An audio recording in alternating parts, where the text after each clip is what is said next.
Buenas noches, bienvenidos un viernes más a esta, lo decimos siempre, linda idea del Colegio de Abogados de Rosario, nuestro querido Colabro TV. Es un placer acompañarlos siempre. Por supuesto, estamos con invitados del afecto y de lujo. Por un lado el corazón y por el otro lado también lo que hacen, su disciplina, su tránsito. Siempre tengan presente que a nosotros nos ven, no solo ahora en el vivo de este viernes a la noche, sino ingresando al @vivetvok, o sea, @vivetvok, y por ahí los dispara, los distribuye por el mundo de las redes sociales y pueden ver también algunos de los programas anteriores. Gracias por todas las cosas que nos dicen cuando nos encuentran por los caminos de la vida. Recuerden que el teléfono es 341-6-120-152. Gracias a nuestra querida inefable, le digo yo siempre, Marina Mejía Saldaña, porque es la que hace posible que todo esto funcione. Y a Leo, nuestro operador de lujo, altísima gama en los controles, acompañado ahora por Santi, que también está haciendo magia con esto. Bueno, sin más, gente, tenemos a la primera invitada. Para mí es un gusto porque se trata de una amiga y cuando uno habla con los amigos hay muchas cosas en juego. Por un lado, las ganas de que ustedes conozcan de lo que se trata, de lo que hace, y por el otro lado, el placer personal de recibirla. Trabajamos juntos en muchos espacios académicos, profesionales, y en este caso vicepreside el Instituto de Derechos Reales, en el que yo ando también, y le damos la bienvenida en esta noche de viernes. Gracias por acompañarnos, querida Alejandra Pasquet. Bueno, muchísimas gracias. La verdad que un placer de estar aquí, específicamente con, como dijo mi querido doctor Gustavo Nadalini, amigo y además de todo un gran colega que, bueno, compartimos de esos espacios tan queridos por ambos, como es específicamente el tema de la academia y de la profesión de abogados. Vos sabés, Alejandra, que uno suele decir estas cosas por cortesía y desde la honestidad también es cierto, pero hay algunos vínculos que trascienden ese espacio de lo formal. Este es uno de ellos, así que muchas gracias por haber aceptado estar este rato con nosotros. Bueno, es un placer, gracias. Alejandra, nosotros trabajamos juntos en un instituto que se llama de Derechos Reales en el Colegio de Abogados de Rosario. Habitualmente el que no es abogado o abogada nos suele decir, ¿qué pasa? ¿Hay algún derecho que no es real? ¿Viste? Juega con las palabras. Sabés que este programa, la intención de nuestro presidente y directorio es que además de al mundo jurídico llegue a la sociedad civil toda. Entonces te pregunto, con tu capacidad para decirlo y explicarlo claramente, ¿qué es un instituto de derechos? ¿Qué son los derechos reales? ¿Por qué existe un instituto de derechos reales en el colegio?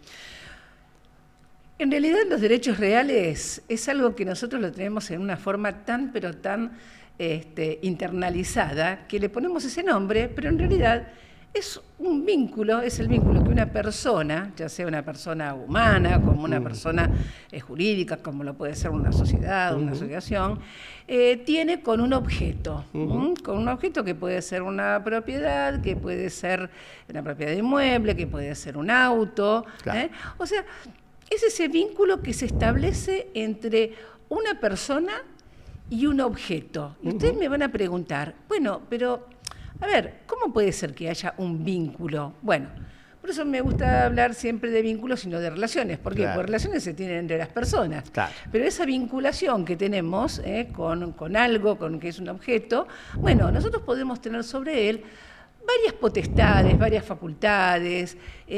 Por ejemplo, el de tener una propiedad. Claro. Yo soy la dueña de una casa, y puedo decirlo también de otra forma. En derechos reales yo diría que soy la titular dominial de una casa. Claro. Y en forma coloquial puedo decir yo soy la propietaria de una casa.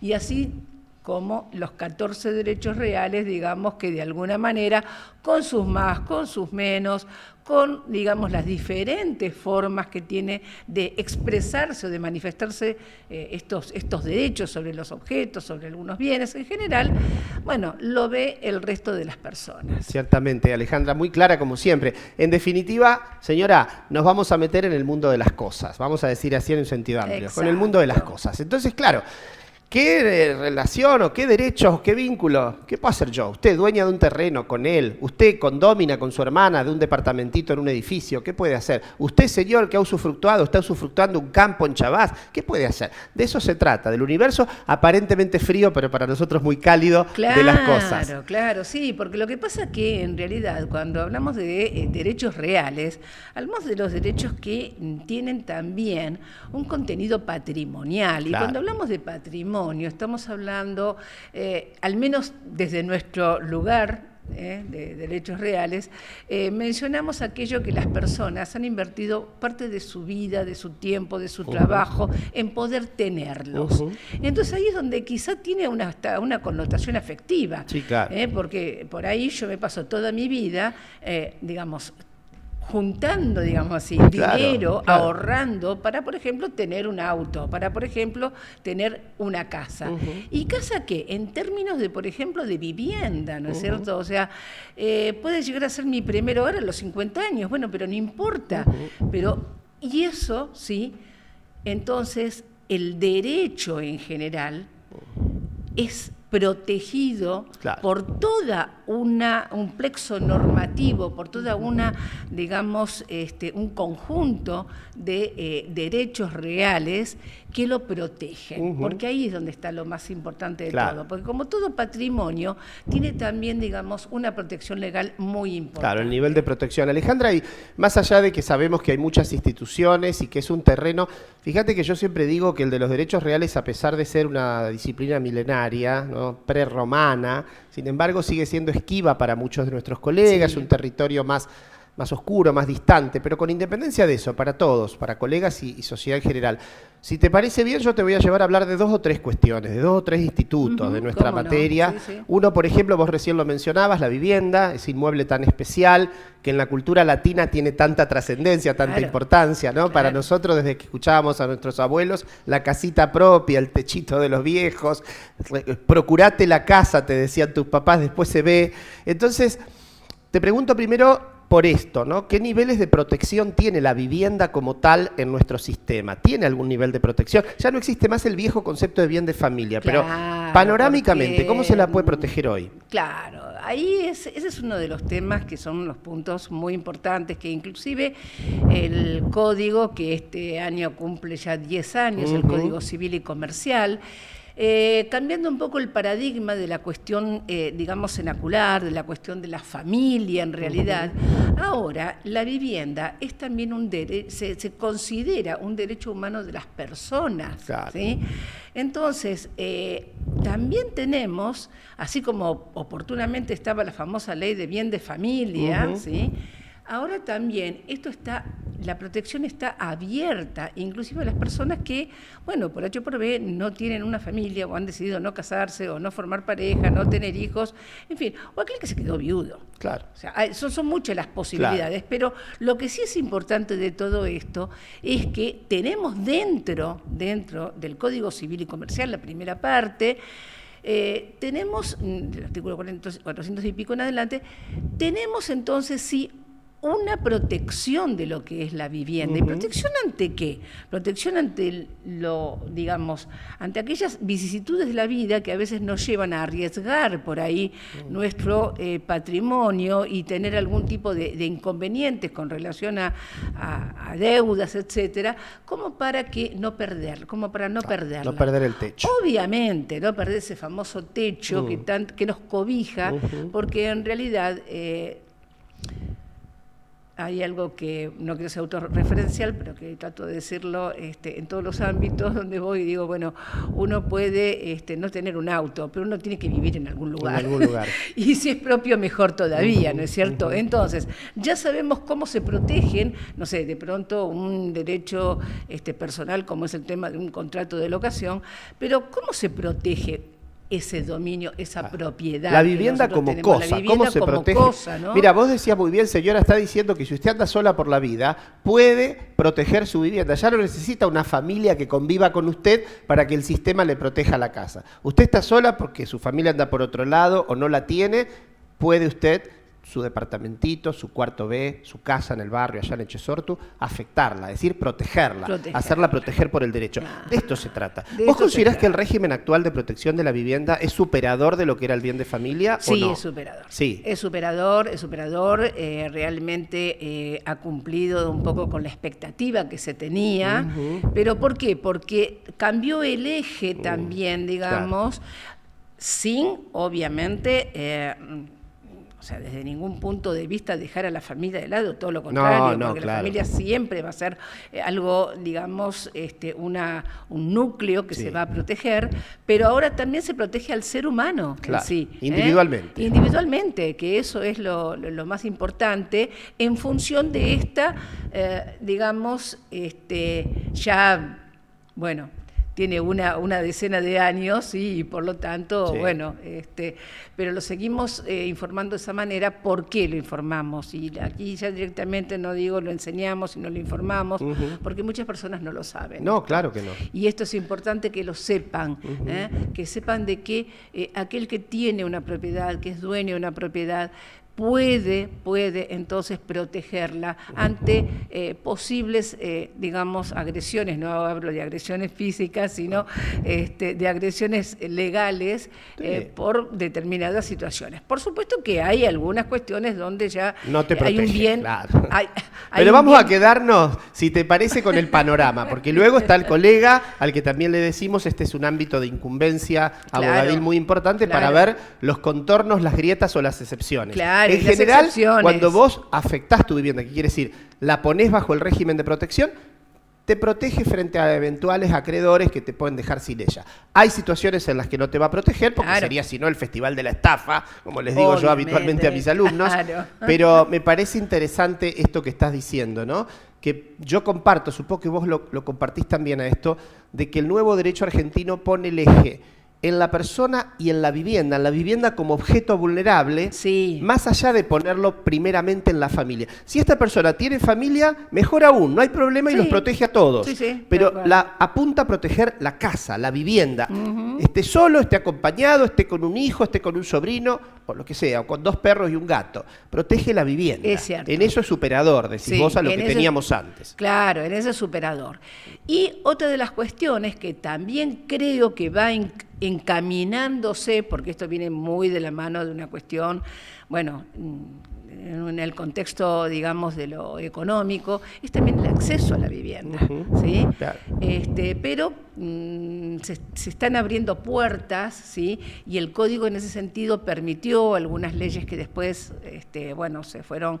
Ustedes no se olviden que el código, si bien es del año 2015, ahora va a ser justamente el 2 de agosto, va a ser, ¿no es cierto? Va a ser 10 años. El 2 de agosto va a ser entonces los 10 años, pero no obstante, luego se fueron sancionando algunas leyes que lo han modificado para bien específicamente del acceso a la vivienda. Inclusive hay algo que yo también quiero dejar en claro, porque siempre nosotros estamos pensando en los menores, estamos pensando, digamos, en aquellos que se sienten de alguna manera desprotegidos, pero también tenemos que pensar en los adultos mayores. Claro. Y entonces, no nos olvidemos que hace más o menos unos 2 años y medio atrás, bueno, la Argentina sanciona la ley de adultos mayores, donde también involucra este derecho de acceso a la vivienda, de protección a la vivienda, y yo también diría, aquí voy a arriesgar inclusive, digamos, un anhelo personal, pero que sé que muchos tenemos, de que sea protegida también la vivienda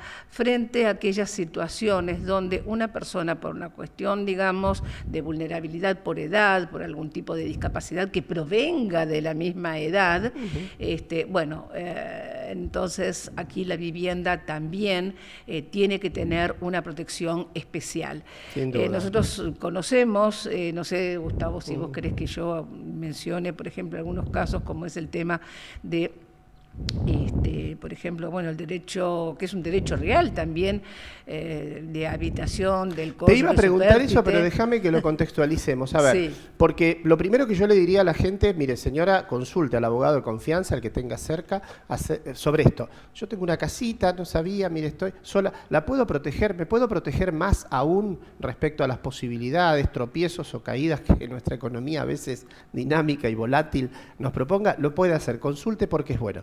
Pero te quería llevar yo también a esto, pero vamos a hacerlo como grajeas antes de que nuestra Marina querida nos haga el círculo que hay que cortar. Digo, grajeas directas. ¿De qué se trata, por ejemplo, esto que ibas a mencionar vos, la habitación del viudo o de la viuda? Es decir, que también tiene que ver con la vivienda. Hay un matrimonio, incluso ahora puede ser, por supuesto, del mismo género, y también ahora puede tratarse de convivientes que no están casados, después podemos hacer la diferencia, pero en principio, el viudo o viuda, ¿a qué tendrían derecho? Y tiene un derecho, o sea, yo siempre menciono derecho real, ¿no? Me parecería como que... Y lo es. Claro, que en realidad es hay una especie, digamos, como de maridaje, ¿no? Donde ya uno, por propia cuestión profesional, lo dice así. Es un derecho real, digamos, de poder habitar un inmueble, pero no cualquier inmueble, no un galpón, no 4 chapas en el medio, digamos, de un baldío, sino un inmueble habitable, que, bueno, provenga, obviamente, digamos, ese derecho de su estado de viudez, ¿sí? Lo vamos a decir de esta forma. Entonces, ya sea un hombre, ya sea una mujer. Bueno. Ahora, ¿qué es lo importante de esto? Que es gratuito y que aparte de todo, que es lo que más le va a interesar a todos, es de tipo vitalicio. Claro. ¿Sí? Bien. O sea que tiene la duración, digamos, tiene un plazo durante la vida de esa persona que va a ser beneficiada. Y aparte de todo es beneficiada, y esto también es una modificación del código, desde un punto de vista que no va a tener que solicitarlo, claro, sino que, o sea, judicialmente, sino que directamente, digamos, el código lo expresa de esa forma. Pero ¿qué pasa? En esta reforma del 2015 también se le otorga, pero con algún tipo, y ahí es donde también viene el tema, con algún tipo de restricciones, el caso del conviviente. Porque, a ver, aclaremos, lo que estábamos diciendo, o lo que comentaba recién Alejandra, tiene que ver para el matrimonio. Juan y Manuela están casados, Juan se muere, Manuela puede pretender seguir habitando lo que fue la casa donde los dos vivieron su matrimonio, hasta morirse Manuela, porque es vitalicio su derecho, y no tiene que pagar por eso. Esto sería en caso del matrimonio. En el caso de los convivientes, el viejo concubinato, ¿se acuerda, señora? La unión convivencial, ¿qué es lo que dice ahora? No, en el caso de la unión convivencial también tiene ese derecho, pero está restringido, y ahí es donde yo hago, digamos, donde pivoteo específicamente, a 2 años. Claro. O sea, tiene una restricción temporal. ¿Y vos qué pensás de esa restricción? Digo, ¿te parece bien que exista una diferencia respecto al matrimonio? ¿Te parece poco el plazo de 2 años? A mí me han discutido mucho, me han invitado incluso a escribir alguna vez sobre esta cuestión del plazo. Si es un plazo muy escueto, si no. Si está bien que haya una diferencia entre la casada y la conviviente. ¿Qué pensás vos, Alejandra Pasquet? Yo pienso lo siguiente. Yo aquí no voy a poner... O sea, hay una diferencia hasta cultural, podría decir... Mi opinión me la reservo, sí, claro, personal, pero hay una diferencia que proviene de la cuestión cultural entre lo que es el matrimonio y la convivencia. Claro. ¿Sí? Bien. Pero ¿qué ocurre? En este caso, si nosotros consideramos que el derecho a la vivienda es, digamos, un derecho humano para cualquier persona, no entiendo por qué tiene que ser diferente para el caso de un conviviente que para el caso de digamos, una persona casada. Ahora bien, hay toda una serie de connotaciones, por supuesto, de tipo legales, que tendríamos que, bueno, adentrarnos más en el tema. Pero para lo que nos interesa a nosotros es lo que yo me pongo a pensar en la realidad. ¿Qué ocurre? Que convivientes, uno tiene 80 años y otro tiene 85, ¿sí? El que tiene 80 años, ¿sí?, fallece, y el que tiene 85 queda en, digamos, la posibilidad de tener este derecho real de habitación, pero lo tiene durante 2 años. Cumple 87, se le termina, claro, o sea, caduca este derecho real que tiene de vivir en la propiedad. ¿Y qué hace? Sí, claro. A ver, tiene bienes, no queda en un estado de vulnerabilidad. No se puede hacer, por ejemplo, un convenio anterior, ¿no es cierto?, a la convivencia, es decir, anterior durante la convivencia, ¿no es cierto? Bueno, pero acá fíjate qué interesante esto que decís. Acá siempre lo señalamos en el programa porque también es un poco la alerta que el Colegio de Abogados quiere dar, un poco señalarle a la sociedad en general que el abogado puede asesorarlo adecuadamente, porque a lo mejor allí, sí, cosa que no es lo que estamos tratando aquí, ese derecho la conviviente, si fuese una mujer, lo obtiene por el hecho de la muerte de su pareja. Claro. Podrían haberlo evitado si el que luego va a morir antes le cede la habitación a través de una habitación común y no viudal, y entonces ella la tendría de manera vitalicia. Claro, y otra cosa más, podemos agregar inclusive a esto de que muchos pueden decir, bueno, no, pero lo que pasa que y se podrá vender, se puede vender. Se puede vender. ¿Por qué? Porque ese derecho, digamos, lo va a tener por más que no esté en cabeza del bien, ¿sí? Claro.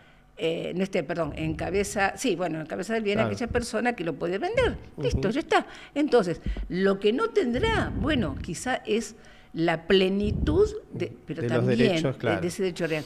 Pero también hay que entender lo siguiente, que vivimos en una sociedad que nos la pasamos hablando de la solidaridad. Sí. Entonces seamos solidarios desde todo punto de vista. Sí, coincido. ¿No? Ahora, fíjate que de nuevo, yo insisto con esto, ¿no? Porque uno pudiera decirle a alguien que de pronto le sirve el dato, ustedes son convivientes y están evaluando qué podrá pasar con alguno de nosotros cuando el otro falte. Bueno, si se encuentran en una situación de este tipo, un abogado los va a orientar muy bien respecto a qué pueden resolver en vida para que el otro no sea eventualmente expulsado de ese techo que compartieron. Y no tener que quedar solamente en ese lapso que bien decía Alejandra, es bastante acotado, de 2 años, que es el changuit, diríamos en el barrio, que te da la ley. Claro. Alejandra, como te prometí, grajé así a la gente en general. Digo, fuera de la habitación, vos es que en Rosario al menos, nuestro colegio tiene mucha injerencia por supuesto aquí, tenemos también las delegaciones, Villa Constitución, Casilda, San Lorenzo, Cañada de Gómez, pero es en Rosario en donde hay más edificios de altura, edificios de propiedad horizontal. ¿Cuáles son los problemas más habituales que la gente comparte, vos como abogada que sos muy especialista además en el asunto, digo muy transitada en la propiedad horizontal, advertís en el mundo de los edificios de este régimen? Cuando hablamos de consorcios específicamente, hablamos de dos problemas que son casi puntuales. Uno es el vínculo con el administrador de consorcios, donde generalmente a veces se establecen buenas relaciones, pero la mayoría no, porque porque reclaman, porque solicitan. Los propietarios de alguna manera quizás mayor atención o siempre está un poco la picota, lo hizo en tiempo oportuno, no lo hizo, no le prestó atención a lo que yo le pedí, bueno, en fin. Y por otro lado tenemos el tema de las famosas humedades típicas de derecho,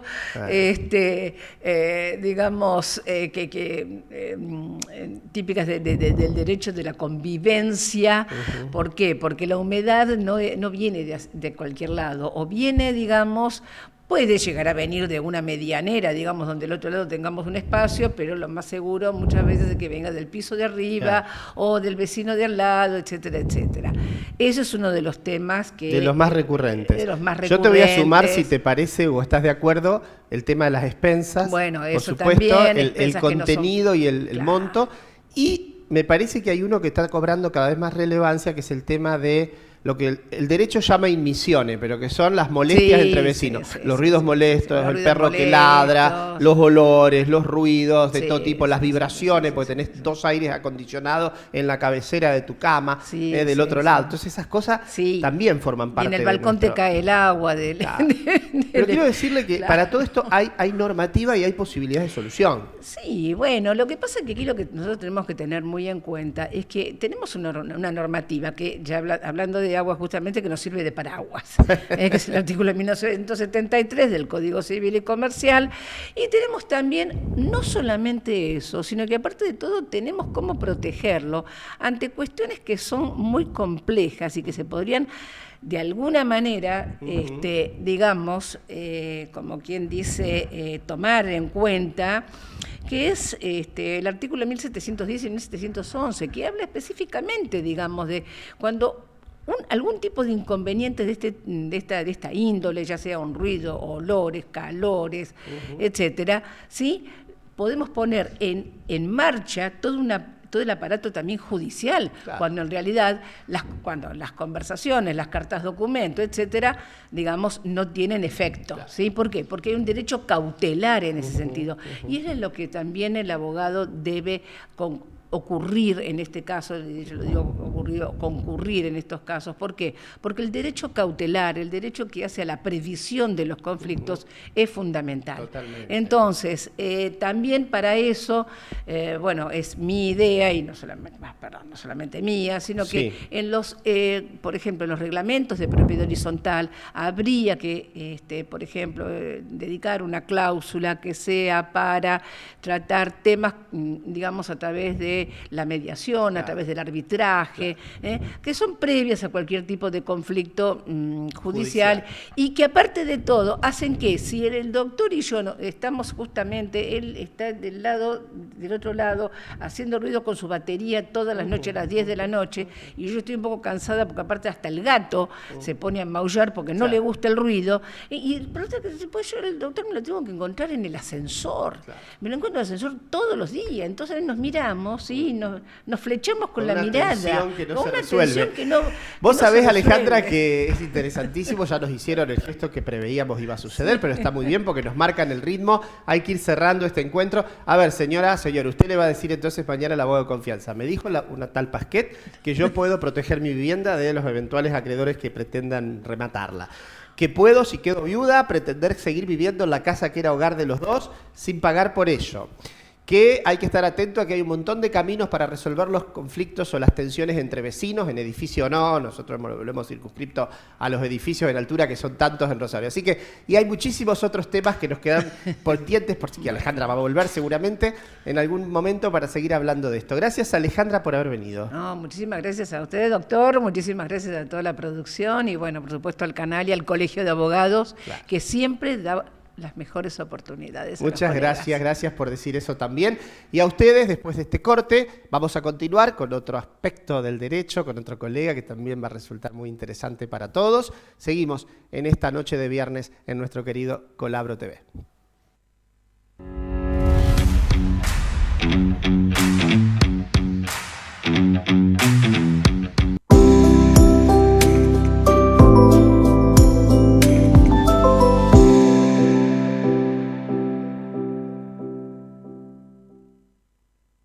¿Buscas una rápida salida laboral?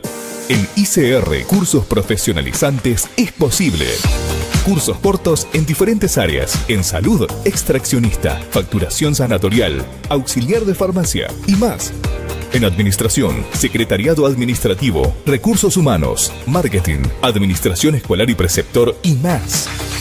En Rosario, Mitre esquina Peatonal Córdoba y filiales. Seguinos en Instagram como Instituto ICR.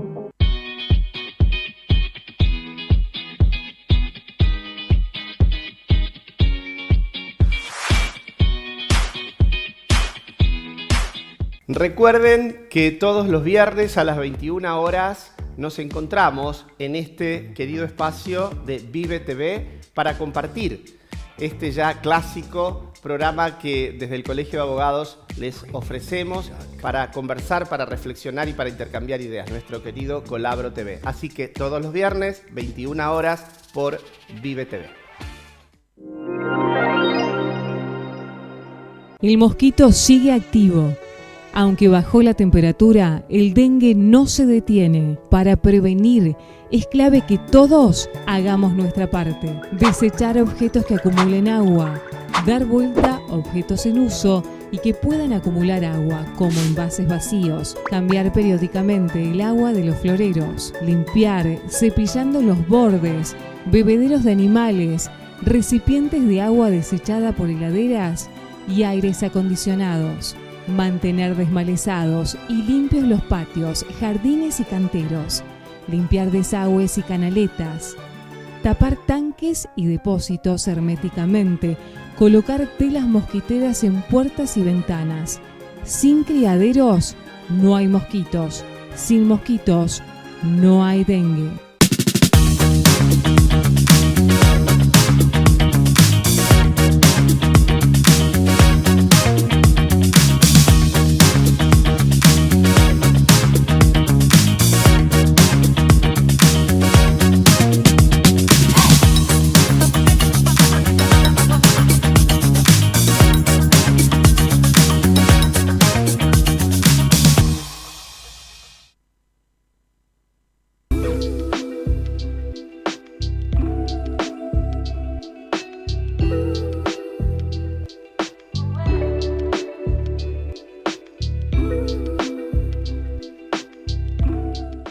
En Argentina, la pantalla está viva, Vive TV, siempre arriba, con noticias, música y diversión, cada programa es pura emoción.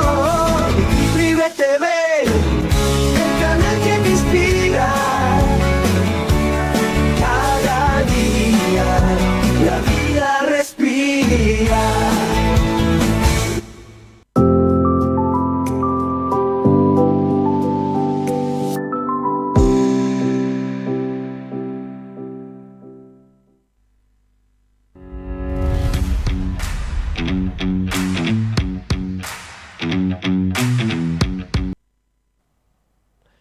Bueno, de nuevo, gente, como lo prometido, hay siempre que cumplirlo. Honramos nuestra deuda. No, estamos aquí, qué gusto de seguir en este viernes a la noche. Segundo bloque de nuestro querido Colabro TV. Qué placer ha sido escuchar a Alejandra Pasquet comentándonos tantas cosas, ¿no? En el primer tramo. Todos los que están aquí todavía lo tendrán ahí dando vueltas en la cabeza, cuántas cosas para hablar. Quienes no, porque recién se suman, recuerden, nos encuentran @ViveTVOK y ahí o reviven o, bueno, se lanzan y abordan lo que ha estado pasando esta noche y todas las noches anteriores.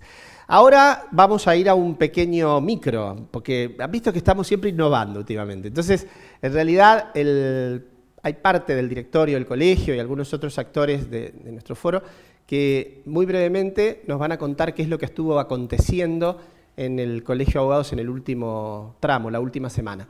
Así que vamos a verlo, le vamos a prestar mucha atención y a disfrutarlos. No sé quiénes son los que aparecerán, seguramente gratos conocidos que nos van a contar algunas cosas de la abogacía. A ver qué lanzamos al aire. Estas son las noticias que no te podés perder si perteneces al mundo jurídico. Vamos con el resumen. Arrancaron los talleres prácticos del ciclo Despegue Profesional pensado para la abogacía joven, previsional, consumidor, sucesiones, daños y mucho más para fortalecer el ejercicio profesional desde el primer día. A partir del mes de julio, la provincia de Santa Fe implementará el nuevo Código Procesal Penal Juvenil. Para asegurar la mejor capacitación de nuestros colegiados, hemos iniciado un curso compuesto de 4 charlas del que participarán las máximas autoridades encargadas de la implementación de este código. Ese curso se encuentra organizado por la Comisión de Justicia Penal y por el Instituto de Derecho Procesal Penal de nuestro colegio. Conmemoramos los 40 años del juicio a las juntas, en un acto histórico en la Facultad de Derecho.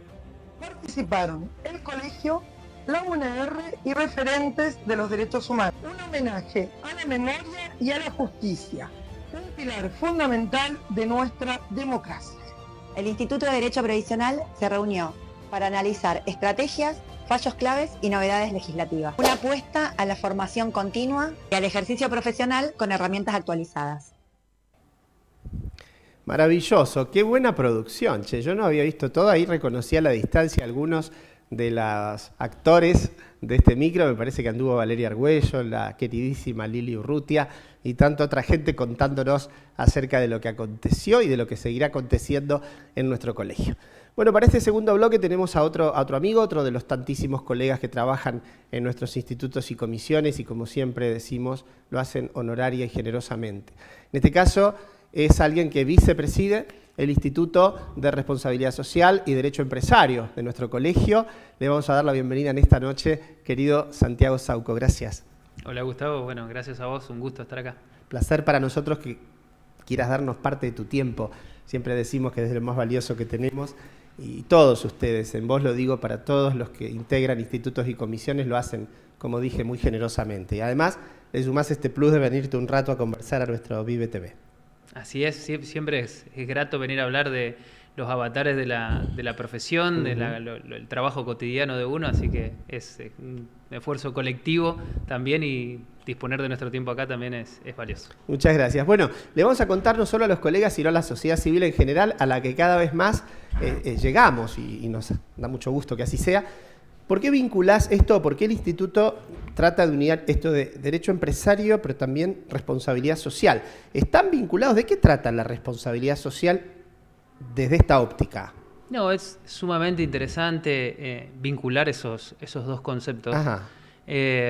Observamos nosotros que tradicionalmente en el ámbito jurídico hablamos de derechos y obligaciones. Pues bueno, aquí es donde se manifiesta en este instituto, en esta área del derecho, donde vemos no solo los derechos que se circunscriben al rol empresario, sino también la responsabilidad, y no cualquier tipo de responsabilidad, sino la responsabilidad social. Es decir, donde pensamos que en los principios básicos del derecho se construyen a partir de la relación de uno con otro, ya pensamos en una colectividad, en la sociedad.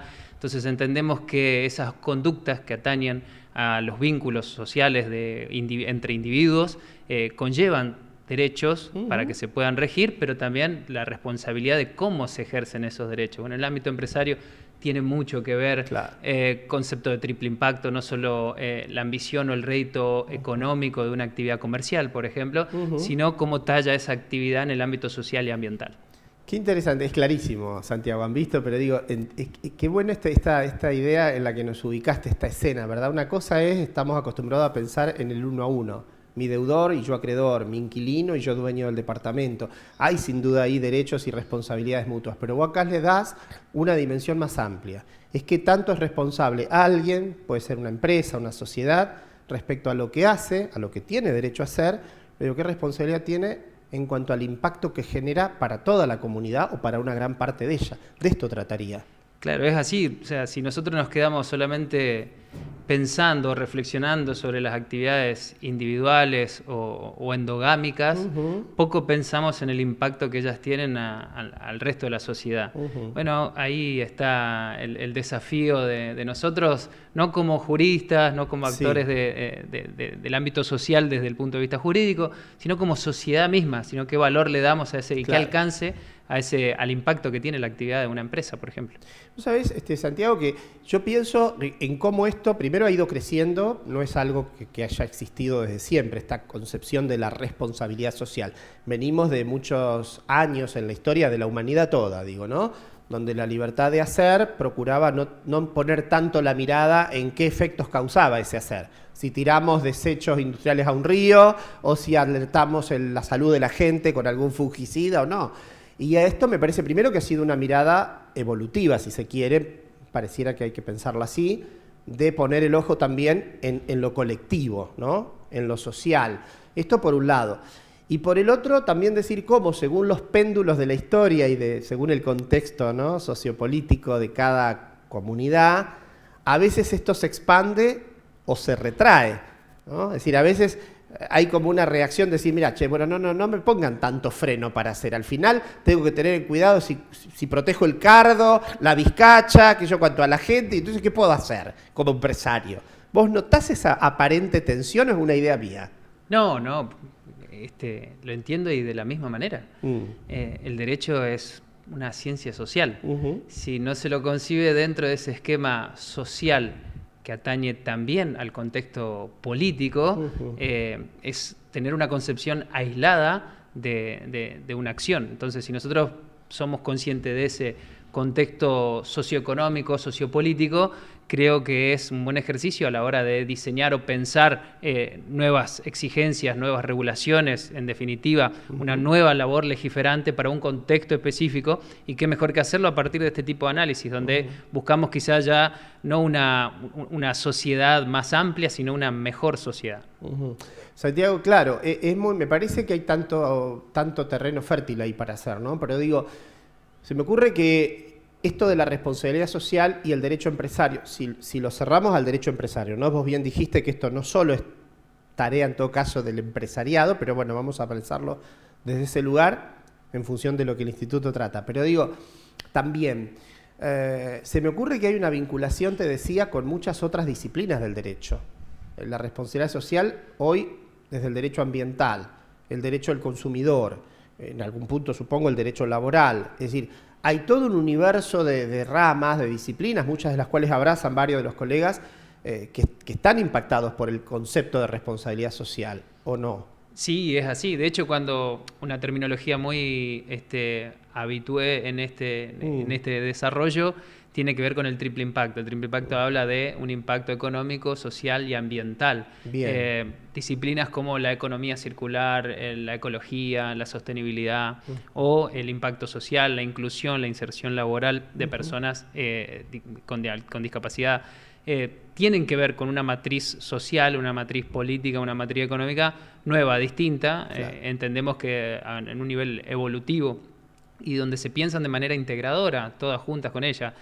La ecología es parte de eso, el ambientalismo es parte de ello, es decir, donde se piensa ya no la optimización de los recursos con los que se cuentan para desarrollar una actividad económica, sino que se piensa también en los desechos que esa actividad genera y cómo virtuosamente se vuelven a incluir dentro justamente de la circularidad de la economía para generar otras oportunidades. Te pregunto, ¿hay normas de responsabilidad social? Digo, ¿hay normas jurídicas con sanción o son más bien criterios en base a los cuales hay que evaluar las acciones y la conducta, en este caso del empresariado? ¿Hay obligaciones, hay normas que el Estado, por ejemplo, argentino ha dictado o ha adoptado y que le marcan el cómo tiene que actuar con responsabilidad social el empresario? ¿O en realidad, insisto, son pautas de consideración sociomoral, pero no jurídicas? Bien. Creo que como toda doctrina jurídica donde se piensa que está primero, si la ley y la conducta, o la conducta y luego la ley, yo creo que parte de los criterios de regulación social, donde pronto una empresa genera un perjuicio ambiental o genera un perjuicio social, donde se concibe y se adopta y se debate en distintas instancias legiferantes dentro de una sociedad, ya sea en el Consejo, en la legislatura provincial o en el Congreso de la Nación, se van generando pequeños estamentos regulatorios que van siendo adoptados por la sociedad y por los distintos niveles del Estado. Claro, porque digo, de pronto, la jurisprudencia, ¿se ha hecho eco de esto en una medida satisfactoria? De pronto decir, bueno, acá se da tal caso que dentro de las normas del derecho escrito o del derecho positivo habrá que pensar de tal manera, pero también lo impacta, y yo analizo esto a la luz de la responsabilidad social, tal como la entendemos hoy. Tal cual, ¿Está tal decisión? ¿Los jueces son permeables a esto, digo? Sin duda. Yo siempre concibo a los jueces como integrantes de la sociedad. No les puede resultar ajeno ese tipo de actividad en el marco sancionatorio o para promoverlas. Y hoy en día la sociedad se hace eco no solo como en los primeros niveles sociales como individuos en su conjunto, sino con asociaciones, con parte de la sociedad intermedia, instituciones que nuclean, que abrazan estas banderas, como bien decías vos, de defender los derechos de los consumidores, de defender el medio ambiente, defender la inserción social. Claro. Y creo que eso ayuda muchísimo al tejido social de ello. Claro, ahora, esto que vos bien lo planteás y sucede, quiero decir, ¿conocés una jurisprudencia en ascenso o no? ¿Está mesetado el asunto? ¿Es común o es poco habitual que la jurisprudencia tome en consideración de sus fundamentos, por ejemplo, para sentenciar la cuestión de la responsabilidad social? Sí, en sí hay una tarea judicial que se va construyendo caso a caso, día a día.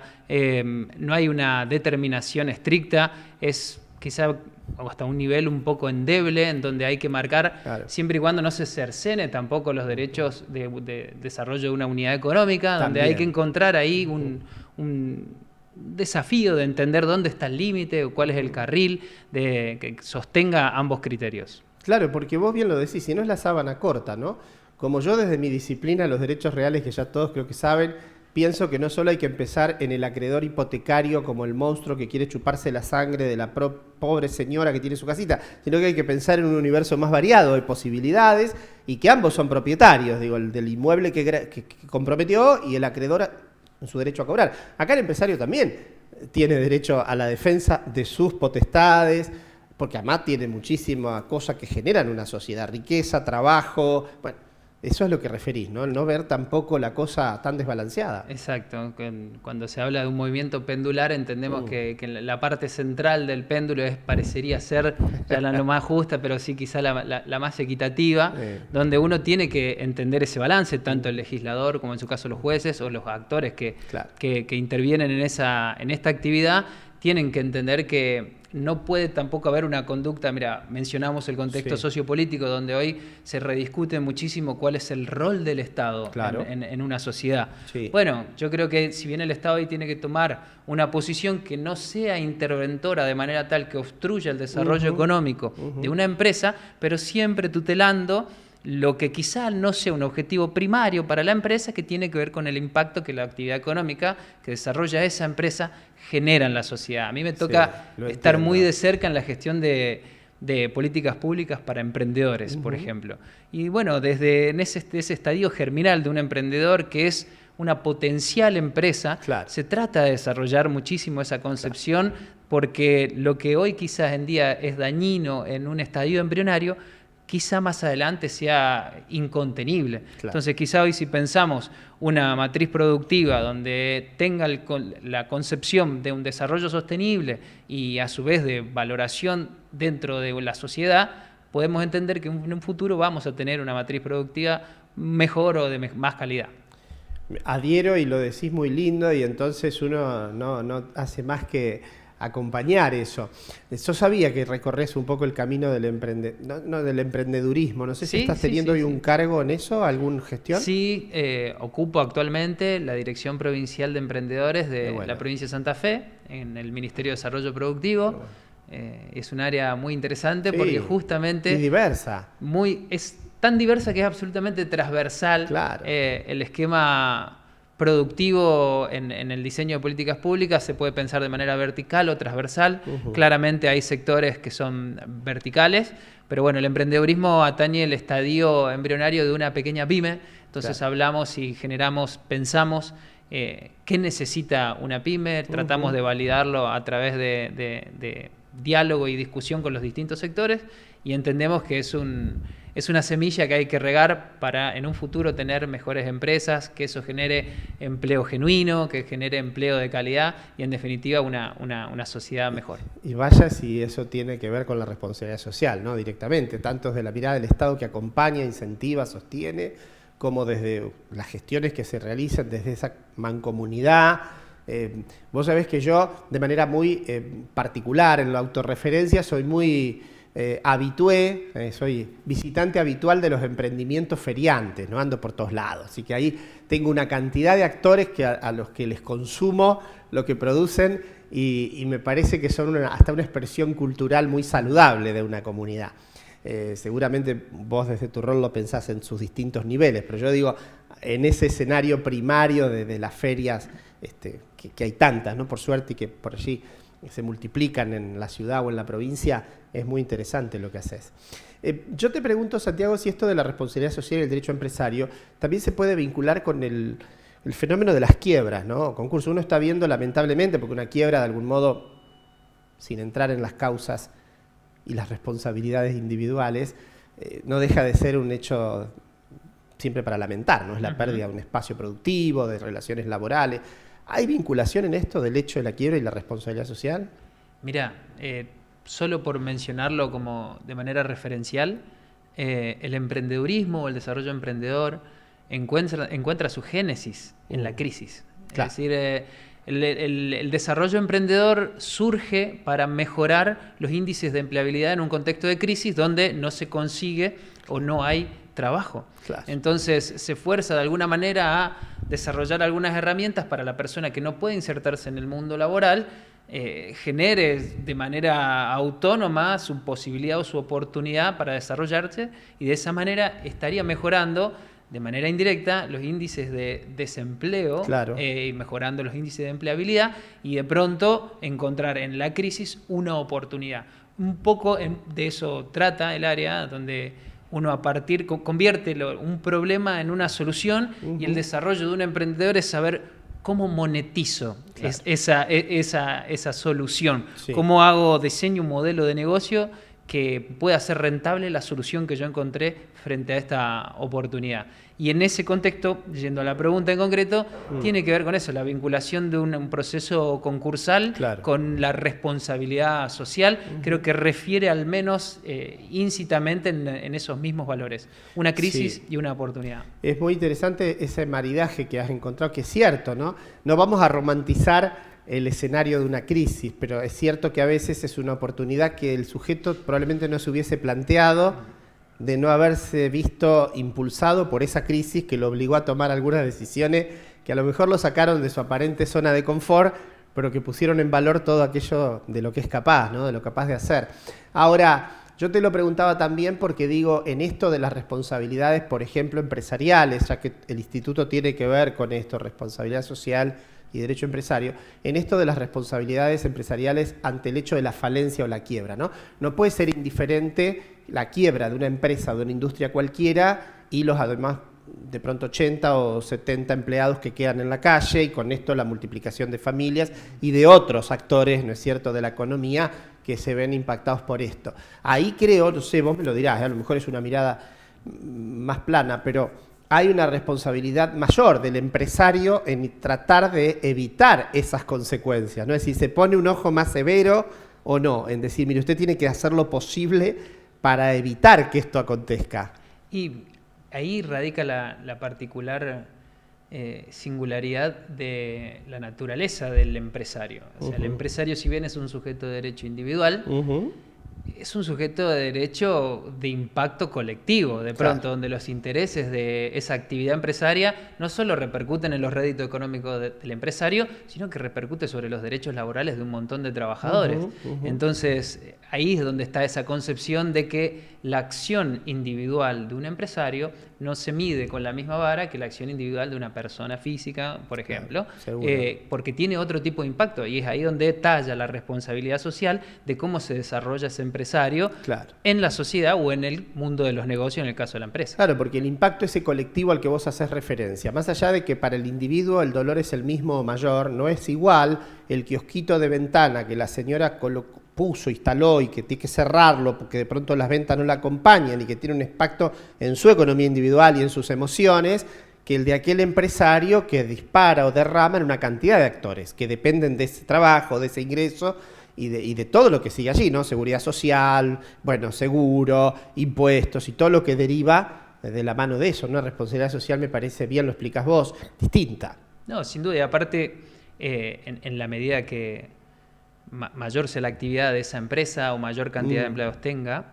su falencia implica no solo quizá tener que estar atento en el impacto que ello trae por la pérdida de puestos de trabajo, sino porque hay un desarrollo económico que merma, por lo tanto, una actividad recaudatoria impositiva del Estado menor, por lo tanto, una menor redistribución de esos ingresos públicos en lo que debería regar el Estado a través de distintos recursos o servicios que proporciona el Estado. En definitiva, hay una pérdida general en concepto social. Totalmente. Así que hay que tutelarlo y cuidarlo con criterio. Y ahí te llevo, si tenés ganas de tomar partido, ¿no? O de hacer una visión, una mirada que será tuya al respecto, si vos te inclinás a pensar, algo nos deslizaste antes, de que hay que tratar de buscar ese equilibrio, de un Estado que pueda asistir y contener, o sos más bien en el criterio de, bueno, no, el Estado se debe correr y que en todo caso esto lo resuelva solo el empresario y las consecuencias son las que la propia economía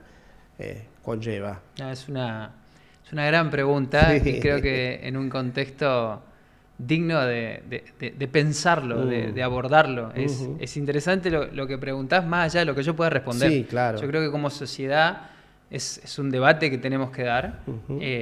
repensar el rol del Estado. Me parece genuino porque tiene que acompañar la realidad cotidiana de una sociedad. Y creo, al menos tomando partido en una opinión personal que pretendo que sea justa y equitativa, creo que hay que ceñirse a la libertad de formalizar negocios, pero con un respaldo de un Estado que ponga los límites justamente cuando no haya que pasarlos, o bien para que el mismo Estado tutele los intereses que quizá a los empresarios no le interesen, pero que sean importantes contemplarlos para una sociedad. Claro. Allí donde el mercado no penetra, pero hay un interés de un individuo quizá vulnerado, ahí debería estar el Estado, sin meterse a arbitrar las reglas del juego, pero sí tutelando por un beneficio común. Eso es clarísimo, Santiago, da gusto conversar contigo. Lo estás cerrando el programa. Se ha ido, le cuento a la gente, porque nosotros acá contamos todo, se ha ido nuestra inefable Marina Mejía Saldaña, lo ha dejado a Leo, que es la cabeza, ¿no?, de todo lo que pasa detrás de la cámara, que me está haciendo el círculo, ¿cierto?, con un poco más de cariño, porque él me tiene otro respeto. Entonces, ¿sabe qué? Tenemos que ir dejando esto. La verdad que, Santiago, ha sido un gusto enorme, porque es un tema no sencillo de transmitir, y vos lo has explicado con muchísima claridad. El concepto de responsabilidad social y el concepto de empresa. Y muy bien en el equilibrio, creo yo, esto corre por mi cuenta, en cómo tratás de vertebrar y de hilvanar ambos conceptos. Entendiendo que no hay ni una demonización de un lado, ni una victimización del otro, sino ver cómo logramos entre todos un equilibrio más saludable. Viste que a veces nos suele pasar a los argentinos, que somos tan viscerales, de tratar de encontrar culpables más notorios y evidentes, y poner allí toda la cuota de culpa o responsabilidad. Bueno, te vamos a volver a invitar, porque así de claro nos encuentra diariamente. Cuando sea posible y coordinemos agenda, te queremos de vuelta acá en el programa. Cuando quiera, un gusto, la verdad, no solo contestar, sino que charlar y debatir y pensar temas de agenda de la realidad cotidiana de hoy es siempre bienvenido. Y me gustaría que próximamente lo que haces en el colegio va a impactar en la labor de cualquier abogado. Hablemos mucho de emprendedores y de emprendimientos, porque creo que ahí hay todo donde claramente quedó en evidencia, te sentís muy cómodo, te gusta lo que haces, y creo que hay mucho también donde el derecho puede aportar y hacer en esa área. Así que vamos, si querés, yo me comprometo, ya que no está la productora acá, a que hablemos de eso en nuestra próxima reunión. Cómo no, con todo gusto. Gente, el viernes está llegando a su fin, la noche cierra, pero para ustedes se inicia. Vaya a saber qué hermoso fin de semana, que lo tengan. Lo merecen, disfruten, descansen. Acuérdense, @ViveTVOK. Gracias, Leo, gracias, Santi. Y ahora tenemos que sumar, se lo digo por ahora porque es una especie de debut, hemos sumado un ala femenina, así que una tal Bella Azul nos va a acompañar a futuro en nuestros programas también. A todos ustedes, gracias. Será hasta el próximo viernes cuando nosotros digamos bienvenidos a nuestro querido Colabro TV. Buenas noches.